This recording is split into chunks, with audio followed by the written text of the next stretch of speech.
Hi hello friends, ಬದುಕಿಗೆ ಸ್ಫೂರ್ತಿ YouTube channel ವೀಕ್ಷಕರಿಗೆ ನಮಸ್ಕಾರಗಳು.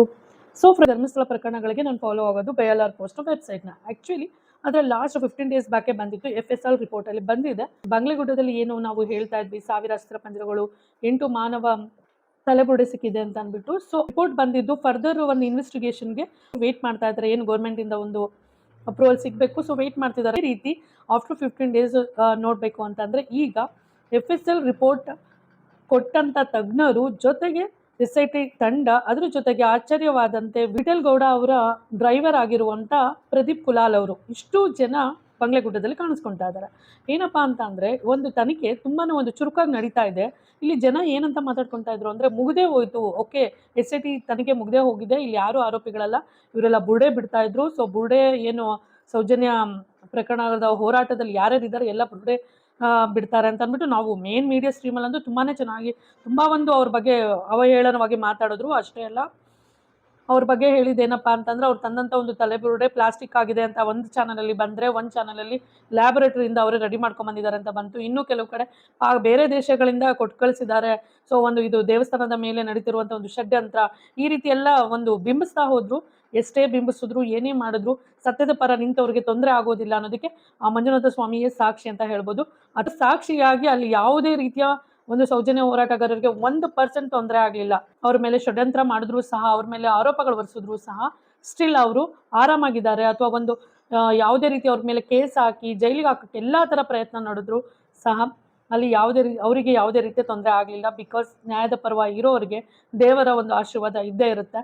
ಸೊ ಜಸ್ಟಿಸ್ ಅನ್ನೋದು ಡಿಲೇ ಆಗ್ಬೋದು, ಆದರೆ ಡೆಫಿನೆಟ್ಲಿ ಸಿಗುತ್ತೆ ಅನ್ನುವಂಥ ನಂಬಿಕೆ ಅವರದ್ದು. ಸೊ ಆ ಅವರ ನಂಬಿಕೆಗೆ ರಿಯಲಿ ನಾನು ಅಪ್ರಿಷಿಯೇಟ್ ಮತ್ತು ಅವ್ರಿಗೆ ಹ್ಯಾಟ್ಸ್ ಆಫ್ ಹೇಳಲೇಬೇಕು. ಸೊ ಅವರ ಒಂದು ಪ್ರಯತ್ನದಿಂದ ಸ್ಟಿಲ್ ಇಲ್ಲಿ ತನಕ ಧರ್ಮಸ್ಥಳದಲ್ಲಿ ನಡೆದಂಥ ಒಂದು ಸಾವು ನೋವುಗಳಿಗೆ ನ್ಯಾಯ ಸಿಗ್ತಾ ಇದೆ ಅಂತ ಹೇಳ್ಬೋದು. ಯಾಕಂದರೆ ಜನಗಳು ಮರ್ತೇ ಹೋಗ್ತಾ ಇದ್ರು.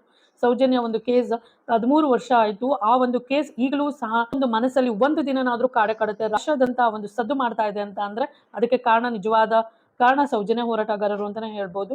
ಎಲ್ಲ ಗೊತ್ತೇ ಇದೆ, ಧರ್ಮಸ್ಥಳದಲ್ಲಿ 100 ಶವಗಳನ್ನ ಅನುಮಾನಾಸ್ಪದವಾಗಿ ಮಣ್ಣು ಮಾಡಿದ್ದಾರೆ ಅನ್ನೋಂಥ ಒಂದು ನ್ಯೂಸ್ ಹರಿದಾಡ್ತು. ಅದಕ್ಕೆ ಮೇನ್ ಆಗಿ ಪೂರಕವಾಗದ್ದು ಒಂದು ಚೆನ್ನೈನ ಎಂಟ್ರಿ ಅಂತ ಅಂದ್ಬಿಟ್ಟು. ಚೆನ್ನೈ ಏನು ಮಾಸ್ಕ್ ಮ್ಯಾನ್ ಎಂಟ್ರಿ ಆಗ್ತಾನೆ, ಆಗ ರಾಷ್ಟ್ರದಂತ ಸದ್ದು ಮಾಡ್ತು ಆ ಒಂದು ವಿಷಯ. ಮತ್ತು ಧರ್ಮಸ್ಥಳದ ಸುತ್ತ ಎಲ್ಲರ ಒಂದು ಗಮನ ಹೋಯಿತು, ಏನಾಗ್ತಿದೆ ಧರ್ಮಸ್ಥಳದಲ್ಲಿ, ಏನು ನಡೆದಿದೆ ಇಲ್ಲಿ ತನಕ ಅಂತ ಅಂದ್ಬಿಟ್ಟು. ಸೊ ಆ ಒಂದು ಸಾವು ನೋವುಗಳಿಗೆ ಯಾರು ಕಾರಣ ಅನ್ನುವಂಥ ಪ್ರಶ್ನೆಗಳು ಕಾಡ್ತಾ ಹೋಯಿತು. ಸ್ಟಿಲ್ ಎಲ್ರಿಗೂ ಆ ಕ್ವೆಶನ್ಸ್ ಈಗಲೂ ಸಹ ಮೂಡ್ ಬರ್ತಾ ಇದೆ. ಯಾಕಂದರೆ ಈಗಲೂ ಸಹ ಏನು ಅಂದರೆ SIT ಇಂದ ಫೈನಲ್ ರಿಪೋರ್ಟ್ ಬಂದಿಲ್ಲ. ಸೊ ಎಲ್ಲರೂ ವೆಯ್ಟ್ ಮಾಡ್ತಿರೋದು ಆ್ಯಕ್ಚುಲಿ ಅದಕ್ಕೋಸ್ಕರ. ಇಡೀ ನಮ್ಮ ಒಂದು ಸರ್ಕಾರ ಏನು SIT ಟೀಮ್ನ ಮಾಡಿ ಕಳಿಸ್ತೋ, ಒಂದು ನ್ಯಾಯದ ಪರವಾಗಿದೆ, ಆ ಒಂದು ತನಿಖೆ ನಡೆಸ್ತಾ ಇದೆ ಅನ್ನುವಂಥ ಒಂದು ಸಾಕ್ಷಿ, ಒಂದು ಸುಳಿವು ಸಿಕ್ಕಿದೆ. ಅವರ ಒಂದು ತನಿಖೆ ತುಂಬ ಗೌಪ್ಯವಾಗಿದ್ದು ಇಲ್ಲಿ ತನಕ ಏನಾಗ್ತಿದೆ ಅನ್ನುವಂಥ ಒಂದು ವಿಷಯ ಹೊರಗೆ ಬರ್ತಿರ್ಲಿಲ್ಲ. ಆಗಾಗ BLR ಪೋಸ್ಟಲ್ಲಿ ಮಾತ್ರ, ಆ ವೆಬ್ಸೈಟಲ್ಲಿ ಮಾತ್ರ ಕೆಲವೊಂದು ಇನ್ಫಾರ್ಮೇಷನ್ ಕೊಡ್ತಾ ಇದ್ರು. ಬಟ್ ಅದು ತುಂಬಾ ಒಂದು 100% ಸತ್ಯವಾಗೇ ಇತ್ತು. ಹಾಗಾಗಿ ನಾನು ಅದ್ರ ರಿಲೇಟೆಡ್ ವಿಡಿಯೋಸ್ ಮಾಡಿದ್ದೆ. ಸೊ ಈಗ ಒಂದು ಬಂಗ್ಲೆಗುಡ್ಡದಲ್ಲಿ ಈ ರೀತಿ ಮತ್ತೆ ಶೋಧ ನಡೀತಾ ಇರೋದು ಅಂದರೆ, ಒಂದು ಫೋರೆನ್ಸಿಕ್ ತಂಡ ಏನು FSL ಟೀಮ್ನವರು ಆಗಿರ್ಬೋದು, SIT ಟೀಮ್ ಆಗಿರ್ಬೋದು, ಮತ್ತು ಪ್ರದೀಪ್ ಕುಲಾಲ್ ಅವ್ರಿಗೆ ಏನಪ್ಪ ಕರೆದಿದ್ದಾರೆ ಅಂತಂದ್ರೆ, ಅವ್ರು ತಗೊಂಡು ಹೋದಂಥ ಒಂದು ತಲೆಬುರುಡೆ ಏನಲ್ಲಿ ಬಂಗ್ಲೆಗುಡ್ಡದಲ್ಲಿ ಸಾವು ನೋವುಗಳು ನಡೆದಿದೆ ಅಂತ ಅಂದ್ಬಿಟ್ಟು.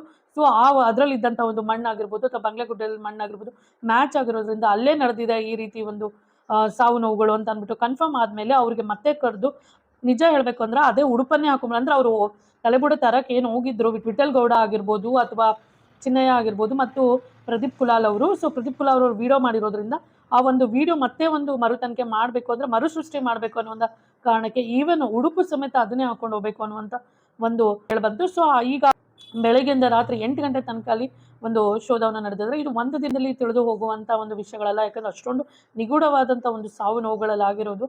ಸತತ 20 ವರ್ಷಗಳಿಂದ ನಡೆದಂಥ ಸಾವು ನೋವುಗಳಿಗೆ ಈಗ ಅಲ್ಲಿ ಒಂದು ಪಂಚಾಯಿತಿಯಲ್ಲಿ ಉತ್ತರ ಇಲ್ಲ. ಅನುಮಾನಾಸ್ಪದವಾಗಿ ಸಿಕ್ಕಂತ ಒಂದು ದೇಹಗಳಿಗೆ, ಒಂದು ಶವಗಳಿಗೆ ದಾಖಲೆಗಳೇ ಇಲ್ಲ ಅಂತ ಉತ್ತರ ಕೊಡ್ತಾ ಇಲ್ಲ ಗ್ರಾಮ ಪಂಚಾಯತಿಯವರು. ಸೊ ಈಗ ಅದು ಬಂಗ್ಲೆಗುಡ್ಡೆಗೆ ಎಂಟ್ರಿ ಕೊಟ್ಟಿದ್ದು ಹಾಗೆ ಅಲ್ಲ, ತುಂಬಾನೇ ಒಂದು ಇಂಪಾರ್ಟೆಂಟ್ ಉಪಕರಣಗಳಾಗಿರ್ಬೋದು.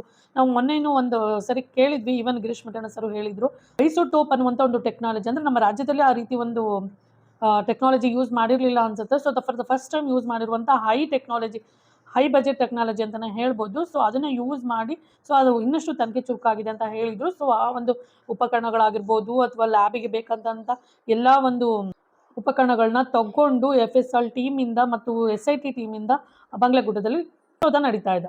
ಸೌಜನ್ಯ ಅವರ ತಾಯಿಗೆ ಕ್ವಶನ್ ಕೇಳ್ತಾ ಇದ್ದಿದ್ದೆ ತುಂಬಾ ಒಂದು ಮೀಡಿಯಾದಲ್ಲಿ ಬರ್ತಾ ಇದ್ದಿದ್ದು, ಒಂದು ಮೇನ್ ಮೀಡಿಯಾ ಸ್ಟ್ರೀಮ್ ಅಲ್ಲಿ ಕಿರಿಕೀರ್ತಿ ಅವರಾಗಿರ್ಬೋದು, ವಸಂತ್ ಗಿಳಿಯರ್ ಆಗಿರ್ಬೋದು, ಇವ್ರನ್ನೆಲ್ಲ ಕೂರಿಸಿ ಏನು ಡಿಬೇಟ್ ಮಾಡ್ತಾ ಇದ್ರು, 8 ಗಂಟೆ ಆಗಿದ ತಕ್ಷಣ ಒಂದು ಪ್ರೋಗ್ರಾಮ್ ನಡೆಸ್ತಾ ಇದ್ರು. ಸೊ ಅಲ್ಲಿ ಕೇಳ್ತಾ ಇದ್ದಿದ್ದು ಸುಪ್ರೀಂ ಕೋರ್ಟ್ಗೆ ಯಾಕೆ ಹೋಗಲ್ಲ, ಸೌಜನ್ಯ ಅವರ ತಾಯಿ ಆಗಿರ್ಬೋದು, ಸಂತೋಷ್ ರಾವ್ ಆಗಿರ್ಬೋದು, ಯಾಕೆ ಅವರು ನಿರಪರಾಧಿಗಳಾಗಿದ್ರೆ ಅವರು ಒಂದು ಅವ್ರಿಗೆ ನ್ಯಾಯ ಸಿಕ್ಕಿಲ್ಲ ಅಂದ್ರೆ ಯಾಕೆ ಹೋಗಿಲ್ಲ ಅಂತ ಕೇಳ್ತಾ ಇದ್ರು. ಸೊ ಈಗ ಅವರು ಸುಪ್ರೀಂ ಕೋರ್ಟ್ ಮೆಟ್ಟಿಲು ಕ್ಲೇರಿದ್ದಾರೆ ಮತ್ತು ಅಲ್ಲಿ ವೇಟ್ ಮಾಡ್ತಿದ್ದಾರೆ ನ್ಯಾಯ ಬೇಕು ಅಂತ ಅಂದ್ಬಿಟ್ಟು. ಈಗ ಯಾಕೆ ಸರ್ಕಾರದಿಂದ ಆಗಿರ್ಬೋದು ಅಥವಾ ಏನು ಸೌಜನ್ಯ ನ್ಯಾಯ ಸಿಗಬೇಕು ಅನ್ನುವಂಥ ಇಂಟೆನ್ಷನ್ ನಮಗೂ ಇದೆ ಅಂತ ಹೇಳ್ತಿದ್ದ ಆ ಕೆಲವೊಬ್ಬರು ಅವ್ರು ಯಾಕೆ ಸಪೋರ್ಟ್ ಮಾಡ್ತಿಲ್ಲ ಅನ್ನೋದು ಗೊತ್ತಾಗ್ತಾ ಇಲ್ಲ. ಈವನ್ ಸುಪ್ರೀಂ ಕೋರ್ಟಲ್ಲಿ ಆ ಕೇಸ್ ವಿಚಾರ ನಡೀತಿದೆ ಅನ್ನುವಂಥದ್ದು ಸಹ ಒಂದು ಮೀಡಿಯಾದಲ್ಲಿ ತೋರಿಸ್ಲಿಲ್ಲ. ಸೊ ಏನೇ ಆಗಲಿ ಆ ಒಂದು ತನಿಖೆ ಏನು ನಡೀತಾ ಇದೆ ಸುಪ್ರೀಂ ಕೋರ್ಟಲ್ಲಿ, ಏನು ವಿಚಾರ ನಡೀತಾ ಇದೆ, ಸೊ ಮುಂದಿನ ವಾರ ಅಗೇನ್ ಅದು ಒಂದು ಸೌಜನ್ಯ ಕೇಸ್ ವಿಚಾರ ನಡೆಯಲಿದೆ. ಏನಪ್ಪಾ ಅಂದರೆ ಸುಪ್ರೀಂ ಕೋರ್ಟ್ ಕೇಳಿದೆ ಒಂದು ರಾಜ್ಯ ಸರ್ಕಾರಕ್ಕೆ ಒಪಿನಿಯನ್ ಆಗಿರ್ಬೋದು, ಯಾಕಂದ್ರೆ ಅದು 13 ವರ್ಷಗಳ ಹಿಂದೆ ನಡೆದಿದ್ದಂಥ ಒಂದು ಕೇಸ್ ಪ್ರಕರಣ ಆಗಿದೆ ಮತ್ತು ಇದಕ್ಕೆ ಸಾಕ್ಷಿಗಳ ಒಂದು ಕೊರತೆ ಇರೋದೇ ಇಲ್ಲಿ ಒಂದು ಪ್ರಾಬ್ಲಮ್ ಆಗ್ತಾ ಇದೆ. ಸೊ ಎಷ್ಟೋ ಸಾಕ್ಷಿಗಳು ಕಣ್ಮರೆ ಆಗ್ಬಿಟ್ಟಿದೆ ಅಂತಲೇ ಹೇಳ್ಬೋದು. ಸೊ ಇರುವಂಥ ಸಾಕ್ಷಿಗಳಿಗೆ ಒಂದು ಪ್ರೊಟೆಕ್ಷನ್ ಕೊಡಬೇಕಂತ ಹೇಳಿತ್ತು ಮತ್ತು CBIಗೆ ರೀಇನ್ವೆಸ್ಟಿಗೇಷನ್ ಮಾಡಲಿಕ್ಕೆ ಒಂದು ಅಭಿಪ್ರಾಯನ ಕೇಳಿದೆ. ಸೊ 2012 ಅಕ್ಟೋಬರ್ ಮಂತಲ್ಲಿ ಆ ಸೌಜನ್ಯ ನಡೆದಂಥ ಒಂದು ಕೇಸ್ ಈಗಲೂ ಸಹ ರಾಷ್ಟ್ರಾದ್ಯಂತ ಎಲ್ರಿಗೂ ಒಂದು ಪ್ರಶ್ನೆಯಾಗಿ ಉಳಿದ್ಬಿಟ್ಟಿದೆ. ಸೊ ಅದಕ್ಕೊಂದು ಉತ್ತರ ಅಂತಾನೆ ಸಿಗ್ತಾ ಇಲ್ಲ. ಆದಷ್ಟು ಬೇಗ ಸೌಜನ್ಯಗೆ ನ್ಯಾಯ ಸಿಗಲಿ ಮತ್ತು ಮುಂದಿನ ವಾರ ಏನು ಸುಪ್ರೀಂ ಕೋರ್ಟಲ್ಲಿ ಒಂದು ಆ ಕೇಸ್ನ ವಿಚಾರ ನಡೆಯಲಿದೆ ಅದು ಒಂದು ಪಾಸಿಟಿವ್ ಆಗಿರಲಿ ಮತ್ತು ರೀಇನ್ವೆಸ್ಟಿಗೇಷನ್ ನಡೀಲಿ, ಸತ್ಯ ಹೊರಗೆ ಬರಲಿ, ನಿಜವಾದ ಅಪರಾಧಿಗಳಿಗೆ ಶಿಕ್ಷೆ ಆಗಲಿ ಅಂತ ಅಂದ್ಬಿಟ್ಟು ಹಾರೈಸೋಣ. ಮತ್ತಷ್ಟು ಅಪ್ಡೇಟ್ಸ್ಗೋಸ್ಕರ ನನ್ನ ಚಾನಲ್ನ ಸಬ್ಸ್ಕ್ರೈಬ್ ಮಾಡಿ. ಸೊ ನನ್ನ ಒಂದು ವಿಡಿಯೋ ನಿಮಗೆ ಲೈಕ್ ಆಗಿರೋ ದಯವಿಟ್ಟು ಲೈಕ್ ಮಾಡಿ, ಕಮೆಂಟ್ ಮಾಡಿ ಮತ್ತು ಶೇರ್ ಮಾಡಿ, ಸಬ್ಸ್ಕ್ರೈಬ್ ಮಾಡಿ. ಮತ್ತು finally justice for Soujanya. Thank you so much for watching the video. Thanks a lot.